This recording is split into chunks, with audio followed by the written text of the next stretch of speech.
Hello everyone, তুমি সবাই কেমন আছো? আশা করি তুমি সবাই অনেক ভালো আছো। আমি অনেক ভালো আছি। দেখতে পাচ্ছি ঘুম থেকে উঠেই দিয়ে দিচ্ছি ছাগলগুলোকে উপরের দিকে উঠে দিচ্ছি ঘাস খাওয়ার জন্য। দেখতে পাচ্ছ এখন চলে যাচ্ছি ঘরে। তো ঘরে এসে দেখতে পাচ্ছ স্নান টান শেষ, তো ভাবলাম এখানে অল্প কাপড়টা শুকিয়ে দিই। দেখতে পাচ্ছ সব কাপড় শুকিয়ে দিচ্ছি। তো এখানে দাঁড়িয়ে রয়েছি। তারপর ঘরে গেলাম, গিয়ে দেখি যে আমাদের ছাগলের বাচ্চা একটা এসে গিয়েছে ঘরে, মানে কি বলবো। তারপরে আমার দিদি বাজার এনেছে, দেখতে পাচ্ছ। তারপর দিদি বলে যা দোকানে যা, গিয়ে এক প্লেট বিস্কুট নিয়ে আয়। তো আমি এখন চলে যাচ্ছি দোকানে। দেখতে পাচ্ছ আমাদের ঘরের সামনে দোকান থেকে বিস্কুট কিনে আনলাম।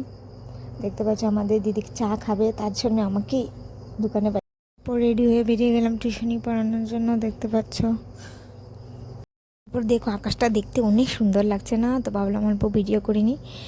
তারপরে তারপর আমার টিউশনি পড়ানো শেষ হয়ে গিয়েছে, আর আমার স্টুডেন্ট আমার লোক ওদিক দিয়ে যাচ্ছে দূরে দূরে, মানে কি বলবো।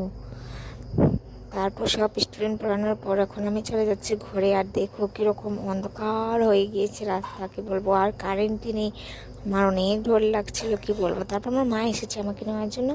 আজকের জন্য এতটুকু ভিডিওটা।